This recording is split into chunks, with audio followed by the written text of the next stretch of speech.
Hello student हम probability distribution का chapter कर रहे थे और आज हम प्रोबेबिलिटी डिस्ट्रीब्यूशन की फर्स्ट एक्सरसाइज जो 5.1 एक्सरसाइज है उसको स्टार्ट करेंगे। मैं उसको कुछ उसके जो क्वेश्चंस हैं वो क्वेश्चन आपको कराऊंगा। जब भी क्वेश्चन कराता हूँ स्टूडेंट्स, आप उन्हें अच्छी तरह से समझना। अगर किसी क्वेश्चन में कोई डाउट या कोई प्रॉब्लम आती है आपको, तो आप वो नेक्स्ट लेक्चर में मेरे से पूछ लेना। वैसे इतने आसान क्वेश्चन है कि इसमें कोई प्रॉब्लम नहीं आएगी। फिर भी अगर किसी को कोई आती है तो you are most welcome to ask on WhatsApp group और इन डाउट क्लास। तो सबसे पहला क्वेश्चन है, find the probability distribution of the random variable as number of tails when 2 coins are tossed. तो सबसे पहले तो स्टूडेंट क्वेश्चन को ही समझो। क्वेश्चन में क्या कहा है कि प्रोबेबिलिटी डिस्ट्रीब्यूशन आपने बताना है रैंडम वेरिएबल का, और रैंडम वेरिएबल आपने क्या लेना है, number of tails when 2 coins are tossed. तो ये चीज़ का आपने ध्यान देना है, 2 कॉइन्स आर टॉस्ड। तो देखो स्टूडेंट, जब भी 2 कॉइन टॉस्ट होते हैं, तो मान लिया आपने दो सिक्कों को उछाला, 2 कॉइन को टॉस किया, तो देखो यहाँ पर पॉसिबिलिटी क्या होती है, रैंडम वेरिएबल बनाते कैसे हैं। पॉसिबिलिटी क्या हो सकती है आपकी, एक तो आ सकती है दोनों के दोनों पे ही आपके टेल्स की, यहाँ पर टेल्स की बात की गई तो इस चीज़ का आपने ध्यान देना है। तो नंबर दोनों के दोनों पे क्या आ सकता है, आपका टेल आ सकता है। एक पे टेल आ सकता है, एक पे हेड आ सकता है, और एक पे हेड आ सकता है, एक पे टेल आ सकता है, और या दोनों पे हेड आ सकता है। तो ये जो चीज़ है ना, ये है आपका सैंपल स्पेस। तो सबसे पहले आप सैंपल स्पेस लेंगे यहाँ पर। तो मैं सबसे पहले लिखता हूँ यहाँ पर, when 2 coins are tossed, the outcomes or sample space S is क्या हो सकता है, वो इजिकल टू आपका क्या होगा, कुछ भी आप लिख सकते हैं, मर्जी आपकी है। HH भी हो सकता है, HT भी हो सकता है, TH भी हो सकता है, और TT भी हो सकता है। लेकिन यहाँ पर अब बात आती है, X क्या मानना है आपने, X मानना है नंबर ऑफ द टेल्स। तो अब पॉसिबल वैल्यू आपने देखनी, किसकी वैल्यू, तो possible value of random variable X। तो जो रैंडम वेरिएबल X है, तो उसकी आपने पॉसिबल वैल्यू देखनी है, क्या क्या हो सकती है। देखो, टेल की बात आ सकती है कोई, इसमें अब इसको देख के आप कह सकते हैं भाई दोनों के दोनों टेल हो सकते हैं, दोनों के दोनों हेड हो सकते हैं, इसका मतलब टेल नहीं है। तो रैंडम वेरिएबल X आपने क्या लेना है, रैंडम वेरिएबल X आपने क्या हो जाएगा, X की वैल्यू क्या हो जाएगी, 0। इसमें और इसमें क्या है, इसमें है 1 और इसमें भी 1 है। तो ये एक ही बार लिखना है, आपने डबल टाइम नहीं लिखना है यहाँ पर। तो यहाँ पर अब क्या होगा, 1। हेड एक बार भी आ सकता, टेल की बात हो रही, सॉरी, टेल न भी आए, टेल एक बार भी आ जाए, और टेल 2 बार भी आ जाए। तो ये जो आपका होया, ये आपका हो जाएगा रैंडम वेरिएबल X। तो स्टूडेंट इसमें देखो, यहाँ पर आपने, ये आपका X1 है, और ये आपका X2 है, ये आपका X3 है, और ये आपका X4 है। अब इसमें अगर आप इसका रैंडम वेरिएबल X1 लिखते हैं तो equal to 0, X2 1, X3 equal to ये भी 1। तो ये 1 1 है ना, एक ही बार 1 लिखना है आपने, ठीक है। और ये इसमें क्या है, 2 टेल है, तो हमने टेल का ही निकालना है। तो रैंडम वेरिएबल बनाने के लिए हम ऐसे इसको चेक करते हैं, और रैंडम वेरिएबल आपने लिख लिए। उसके बाद अब हम फाइंड आउट करते हैं यहाँ पर प्रोबेबिलिटी डिस्ट्रीब्यूशन, या प्रोबेबिलिटी मास फंक्शन भी कह सकते हैं इसको स्टूडेंट। तो प्रोबेबिलिटी डिस्ट्रीब्यूशन के लिए हम क्या करते हैं, सबसे पहले P, और यहाँ पर जो X है, X इज इक्वल टू 0। ये क्या है, ये नंबर ऑफ टेल्स, X ये नंबर ऑफ टेल्स की बात कर रहे हैं। अगर मतलब टेल 0 है, तो अब नंबर ऑफ टेल्स 0 है, तो उसकी प्रोबेबिलिटी क्या है, तो मैं ये लिख दूंगा, probability of getting X equal to 0 का मतलब no tail, of getting no tail. तो जब नो टेल हो जाएंगे, अब इसमें किसके अंदर नो टेल है, कितने के अंदर, इसके अंदर 1। तो X इक्वल टू 0 तभी तो आया, तो इसके मतलब क्या होगा, 1 के अंदर नो टेल है, तो 1 हो गया, और टोटल कितने हैं, 1 2 3 4, तो 1/4 होगी इसकी प्रोबेबिलिटी। तो आप ये भी कह सकते हैं PHH, probability of PHH is equal to, ये होगा ये। उसके बाद X is equal to 1, X is equal to 1 का मतलब होगा स्टूडेंट, यहाँ पर H की वैल्यू जो टेल है एक बार ही आए, तो प्रोबेबिलिटी ऑफ गेटिंग 1 टेल, तो वन टेल इसमें अब आप देखो क्या क्या है स्टूडेंट, आप यहाँ पर कह सकते हैं P, एक तो हो सकता है HT, एक हो सकता है T और H। अब यहाँ पर ये दो आए हैं, आपने दो नहीं लेने यहाँ पर। अब ये अब इनकी क्योंकि इसके अंदर अब यहाँ पर तो रैंडम वेरिएबल में देखेंगे तो रैंडम वेरिएबल में तो सिर्फ एक आएगा। अब एक टेल किस किस में आया हुआ है, इसमें और इसमें। कितने हैं ये, दो। अब इसके अंदर देखना हमने कितने हैं, दो। दो कितने में से, 4 में से, तो 2/4 हो जाएगा। तो 2/4 क्या आ जाएगा, 1/2। इसी प्रकार अब प्रोबेबिलिटी x इजिकल टू आपका 2 आ जाएगा। तो यहाँ पर क्या आ जाएगा, प्रोबेबिलिटी, ये जो है ये टेल है, ये टेल है, ये टेल है। तो प्रोबेबिलिटी ऑफ गेटिंग 2 टेल, तो 2 टेल अब किस में आ जाएंगी, तो प्रोबेबिलिटी ऑफ, इसमें देखो, इसमें हमने सैंपल स्पेस में देखना है हमने T एंड T, तो ये क्या हो जाएगा आपका 1 है, तो ये हो जाएगा 1/4। तो ये आपके पास स्टूडेंट क्या आ गया, PTT, ये आपके पास आ गया probability distribution. x equal to 0 का प्रोबेबिलिटी डिस्ट्रीब्यूशन 1/4, 1 का 1/2, 2 का। अब लिखने का तरीका इसका क्या है, required probability distribution is probability distribution is, तो यहाँ पर x की वैल्यू, x कैपिटल है, तो यहाँ पर क्या हो जाएगा आपका px। तो x की वैल्यू अगर 0 है तो प्रोबेबिलिटी डिस्ट्रीब्यूशन क्या है, 1/4। x की वैल्यू 1 है, प्रोबेबिलिटी डिस्ट्रीब्यूशन क्या है, 1/2। प्रोबेबिलिटी डिस्ट्रीब्यूशन 2 है, तो इसकी वैल्यू क्या है, तो 1/4, 1/2 एंड 1/4, 1/2 एंड 1/4। तो ये हो गया स्टूडेंट। अब देखो क्या इसका सम, पूरे के पूरे का सम आपका 1/4 प्लस में 1/2 प्लस में 1/4 इजकल टू क्या आ गया, 4/4 इजकल टू 1। तो ये चीज़ आपने यहाँ ध्यान रखनी है कि भाई जो ये प्रोबेबिलिटी डिस्ट्रीब्यूशन आपने निकाला, इस प्रोबेबिलिटी डिस्ट्रीब्यूशन का सम क्या आना चाहिए, 1 आना चाहिए, और इसमें कोई भी नेगेटिव नहीं होना चाहिए। अगर इसके अंदर एक भी नेगेटिव आ गया तो इसका अंदर आपका आंसर कहीं ना कहीं गलत है, और आप ये कह सकते हैं ये प्रोबेबिलिटी डिस्ट्रीब्यूशन है ही नहीं। तो उसके बाद मैं अब इसका आपको क्वेश्चन नंबर 2 करवाता हूँ स्टूडेंट। क्वेश्चन नंबर 2 में देखिए, तो स्टूडेंट अब आपका जो सेकंड क्वेश्चन है वो सेकंड क्वेश्चन ये है, 2 cards are drawn successively with a replacement from a well shuffled pack of 52 cards, find the probability distribution of number of queens. मतलब कहने का मतलब ये है कि आपके पास 52 कार्ड्स हैं स्टूडेंट, उनको अच्छी तरह से सफल्ड किया गया है, और उसमें से आपने 2 कार्ड्स निकालने हैं, और 2 कार्ड्स में आप ये कह सकते हैं कि उसमें जो निकालने की प्रोबेबिलिटी डिस्ट्रीब्यूशन आपने निकालना है कि नंबर ऑफ द क्वींस का, मतलब दोनों के दोनों। अब देखो यहाँ पर भी हमने पॉसिबिलिटी आउटकम क्या होंगे, सबसे पहले तो हम यहाँ पर क्या बनाएंगे, सैंपल स्पेस बनाएंगे स्टूडेंट। देखो इसमें इस चीज़ का आपने ध्यान देना है स्टूडेंट, यहाँ पर भी वही चीज़ है, जो x की वैल्यू क्या हो सकती है। सबसे पहले तो हम ये देखेंगे कि x की वैल्यू यहाँ पर क्या हो सकती है, ठीक है। अब x है रैंडम वेरिएबल, जब आप मान ले x, तो आपने मान लिया, चलो लिख लेते हैं, let x is the number of queens drawn. मान ले आप ये कह सकते हैं कि x is the number of the queens drawn है, x is the number of the queens है आपकी ड्रॉन है। तो अब इसमें ये तो आपका क्या होगा, ये तो होगा आपका रैंडम वेरिएबल, मतलब रैंडम वेरिएबल आपने x मान लिया। अब यहाँ पर पॉसिबिलिटी क्या है, देखो 2 कार्ड्स आपने निकालने हैं, पॉसिबिलिटी क्या है, देखो या तो दोनों के दोनों क्वीन हो सकते हैं, ठीक है, या इसमें से एक क्वीन हो सकता है, दूसरा कोई और हो सकता है, या पहला कोई और हो सकता है, दूसरा कोई क्वीन हो सकता है, या दोनों के दोनों ही क्वीन नहीं हो सकते हैं। तो कहने का मतलब है कि अगर ये दोनों क्वीन आ गए तो इसका मतलब आपका क्या हो जाएगा, रैंडम वेरिएबल क्या हो जाएगा, 2 हो जाएगा। अगर ये दोनों आ गए तो रैंडम वेरिएबल क्या हो जाएगा, यहाँ पर भी 1 है और यहाँ पर भी 1 है, एक एक क्वीन है, और यहाँ पर कोई क्वीन नहीं है, तो इसका मतलब 0। तो रैंडम वेरिएबल आपका क्या होगा, 0, 1 एंड 2। तो आप ये कह सकते हैं कि यहाँ पर जो रैंडम वेरिएबल की वैल्यू है, और एक चीज़ का आपने ध्यान रखना है, इसमें ये भी दे रखा है विद रिप्लेसमेंट। अगर मान ली विद रिप्लेसमेंट का मतलब ये सारे के सारे 52 कार्ड्स में से हैं, ये निकाला वापस डाल दिया, दूसरा निकाल लिया, हो गया, फिर उसके बाद वो भी डाल दिया, फिर निकाले, तो ये एक एक पेयर आपने 2 कार्ड निकाले, दोनों के दोनों वापस डाल दिए, फिर 2 निकाले वापस डाल दिए, फिर 2 निकाले वापस डाल दिए। तो इस तरह आपने करना है।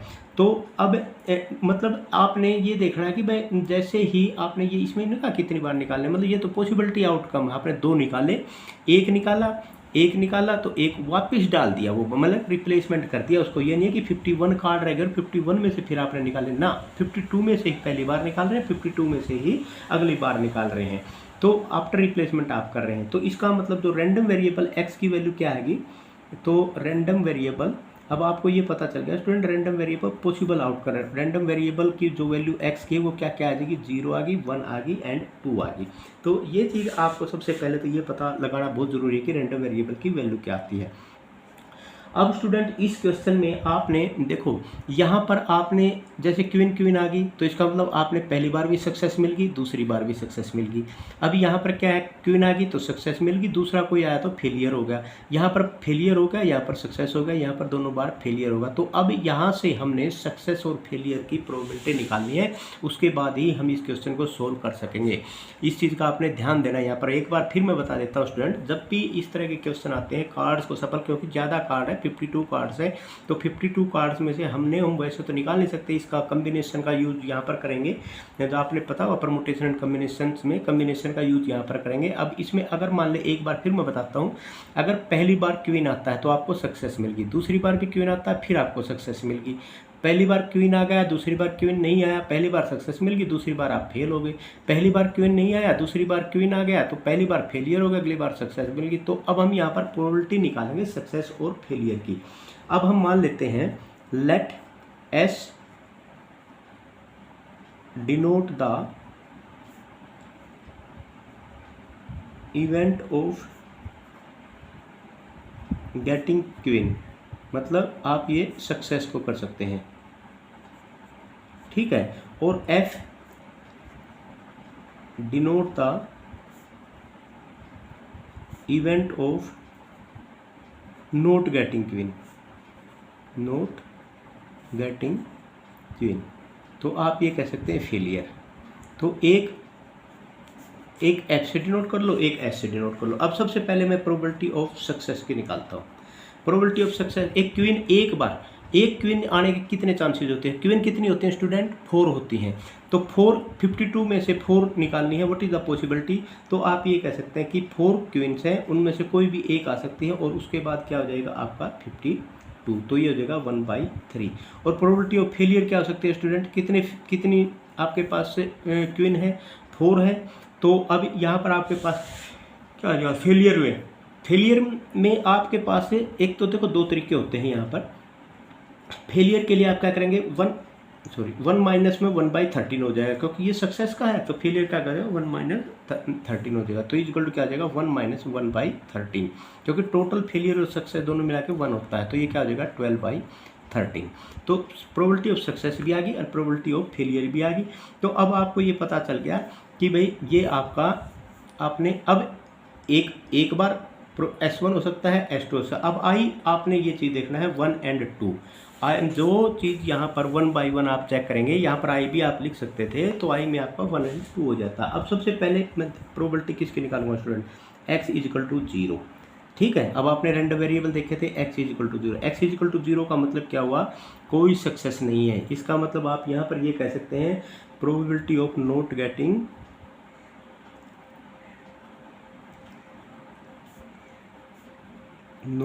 गेटिंग क्या है यहाँ पर, क्वीन, नॉट गेटिंग क्वीन। दोनों टाइम में 2 कार्ड आपने निकाले और दोनों में कोई भी क्वीन नहीं आई, इसका मतलब आपके पास क्या होगा, फेलियर होगा, PFF आ गया स्टूडेंट। तो PFF, इसको पहले F1 लिख लो, इसको F2 लिख लो। अगर आपका PF1 और PF2, इसको आप क्या लिख सकते हैं, PF1 × में PF2, ठीक है। तो PF1 आपका क्या है, F1 आपका ये दोनों ही हैं 12 और 13, तो इसका मतलब क्या हो जाएगा 12/13 × में 12/13, तो ये आपका हो जाएगा 144/169। तो ये तो आपका ये आएगा स्टूडेंट। अगर प्रोबेबिलिटी x = 1 है, x = 1 मतलब प्रोबेबिलिटी ऑफ गेटिंग 1 क्वीन का मतलब एक बार सक्सेस एक बार फेलियर, ठीक है। एक बार सक्सेस आ गई और एक बार फेलियर आ गई, तो इसको आप क्या लिख सकते हैं, या तो आपका हो सकता है S1 और F1 हो सकता है, F1 तो F1 F2, S1 और आप ये कह सकते हैं कि F2 हो सकता है, क्योंकि दूसरी बार निकालोगे तो F2 होगा ना। और क्या हो सकता है, पहली बार तो आप ये कह सकते हैं कि F1 फेलियर आ जाए और दूसरी बार आपका क्या आ जाए, सक्सेस आ जाए। मतलब S1 F2, S1 F1, F1 F2, यहाँ पर S2 आ जाए। तो कहने का मतलब ये है कि भाई एक बार यहाँ पर S1 आ गया, यहाँ पर S2 आ जाएगा, लेकिन यहाँ पर क्या है, पहले S1 भी आ सकता है, F2 आ सकता है और ये आ सकता है, दोनों के ये भी तो कोई इनमें से कोई भी हो सकता है। इसका मतलब आप क्या कह सकते हैं, PS1 F2 plus PF1 S2। तो स्टूडेंट इसको सही अगर आप चाहो तो इसको यहाँ पर भी SI कर सकते हैं, SI, और यहाँ पर भी FI। तो ठीक है, F1 S1 F2 और I भी लिख लो, I is equal to 1 and 2। ठीक है, तो ये होगा। अगर आप ये भी लिख सकते हैं PX इज इक्वल टू 2। तो कहने का मतलब ये है कि प्रोबेबिलिटी, तो इसको आप क्या, इसको लिखा लो PS1 PF2 प्लस में PF1 इंटू में PS2, सब बराबर की बात है। या S1 SF भी लिख सकते थे, FS भी लिख सकते थे, बात क्योंकि वैल्यू तो वही सेम टू सेम रहनी है।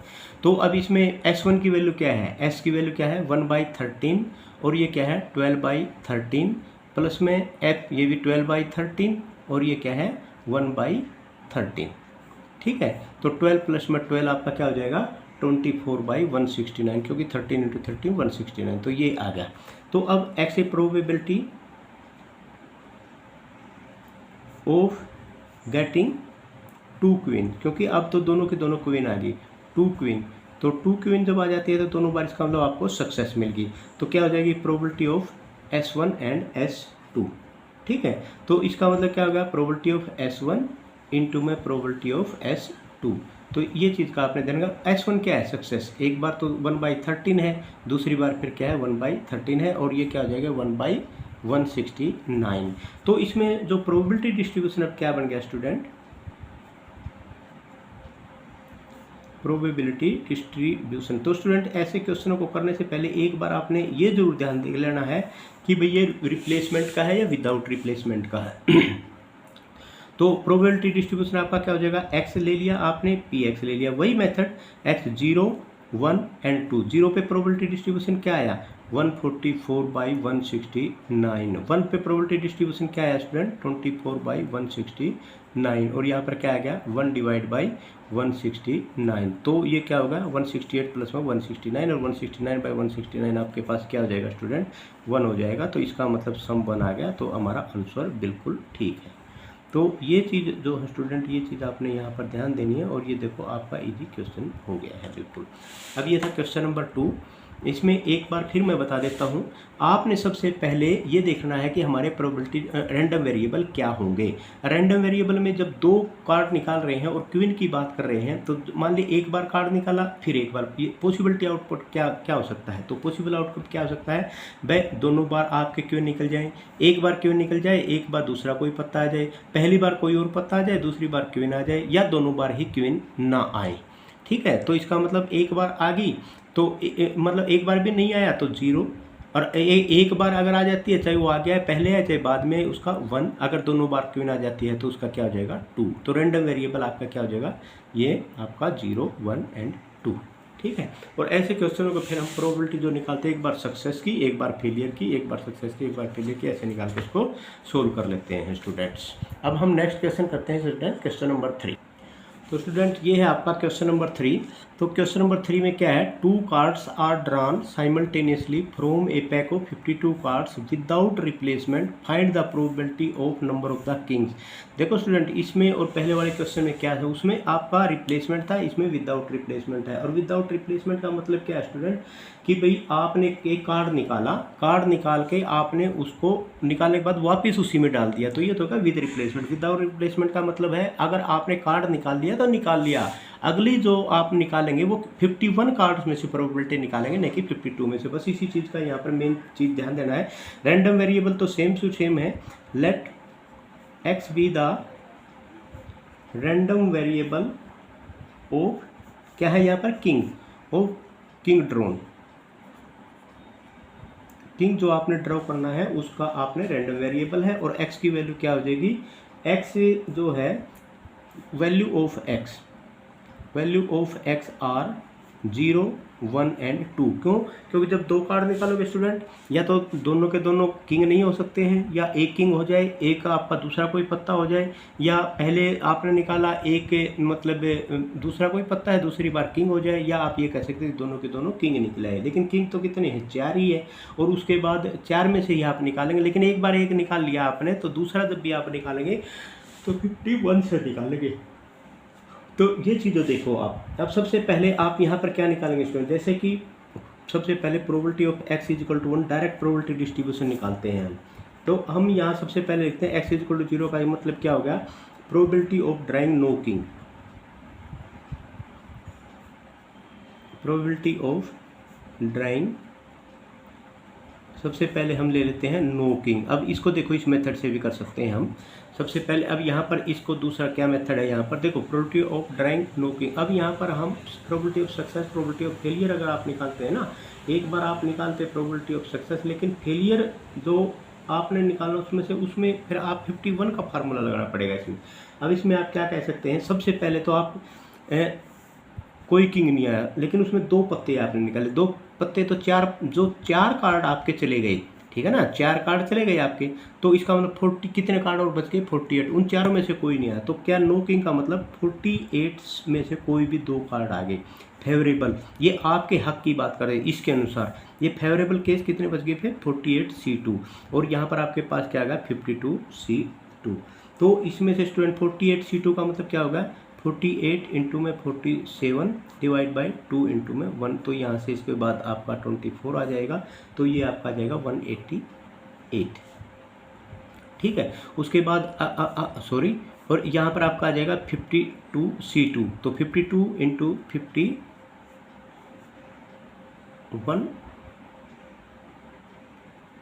50 वो तो अगर आप ये करना चाहते हैं, देखो NCR क्या होता है? n factorial divide by r factorial into n minus में r और फैक्टोरियल, ठीक है। और इसका एक दूसरा मेथड ये होता है, जितनी बार ये ऊपर वाले को उतनी बार ये लिखा और इसको 2 इंटू 1, तो 52 51 कर दिया और इंटू में 2 इंटू 1 कर दिया, तो ये हो जाएगा 26। तो इसको मल्टीप्लाई करेंगे, जब आप इसको मल्टीप्लाई करेंगे तो ये आपके पास क्या आ जाएगा स्टूडेंट?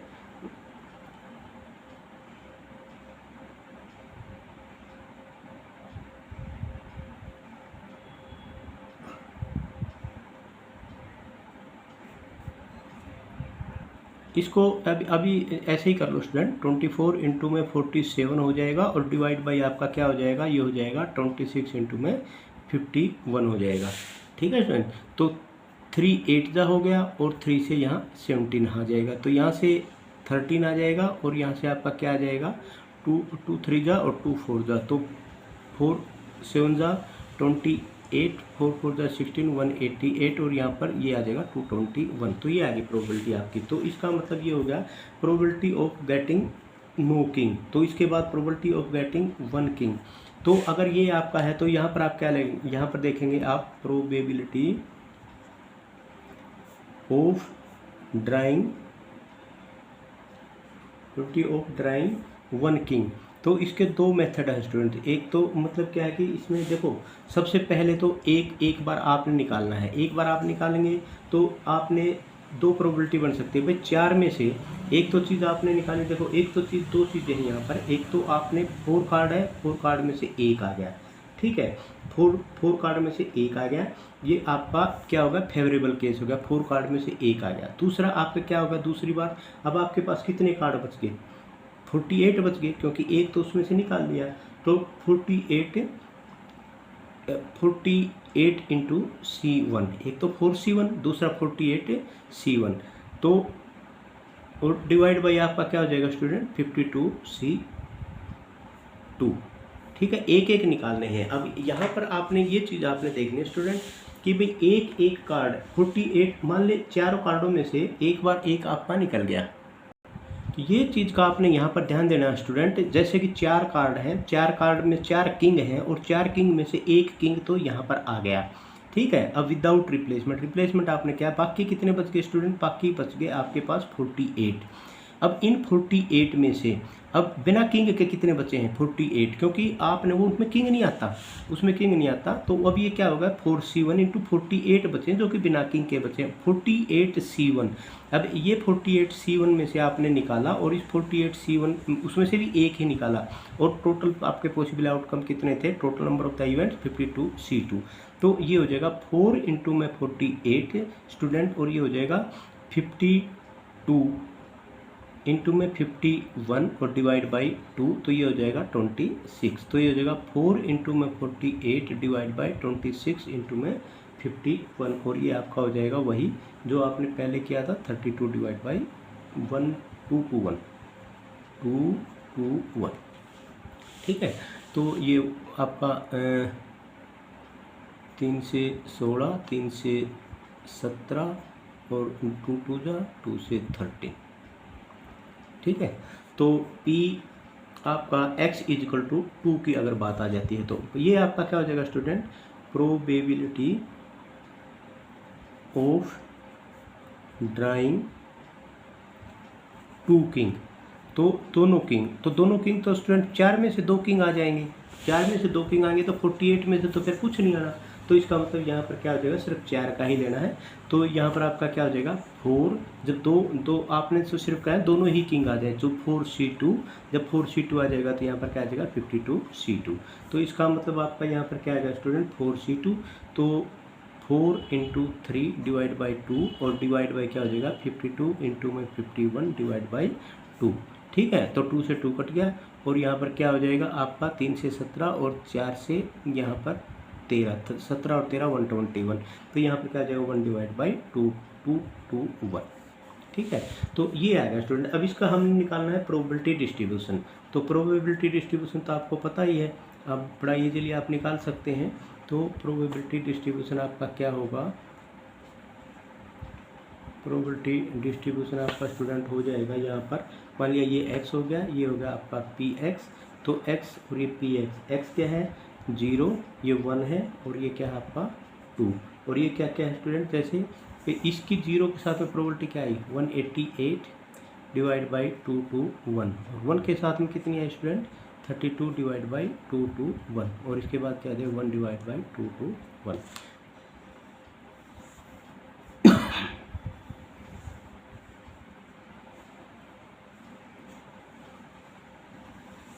ये आ गया स्टूडेंट आपका। अब इसमें देखो 32 33 33 128 221 221 बाई 220 और 1 आ गया। तो इसमें ये भी हो गया आपका जो पी एक्स है वो ग्रेटर देन 0 भी है, और जो है पी एक्स की वैल्यू है दैट इज इक्वल टू 1। तो ये भी कैसे greater than 0 and summation of P X, summation of P X is equal to 1, I is equal to 1 to 1 0 to 1। ठीक है, तो ये चीज़ का भी स्टूडेंट आपने ध्यान देना है यहाँ पर कि दोनों कंडीशन। तो ये आपका प्रोबेबिलिटी डिस्ट्रीब्यूशन का होगा स्टूडेंट्स। अब इसमें मैं नेक्स्ट क्वेश्चन है आपका क्वेश्चन नंबर 4, लेकिन क्वेश्चन नंबर 4 थोड़ा सा लेंथी है स्टूडेंट। क्वेश्चन नंबर 4 5 6 और 7 हम नेक्स्ट लेक्चर में कर लेंगे। तो अभी चलो धीरे धीरे चलेंगे, अगर आपको कोई दिक्कत या महसूस होती है तो आप मेरे से पूछ भी सकते हैं, ताकि समझ के धीरे धीरे हम कर लेंगे, सिलेबस आपका हो जाएगा। Thank you very much.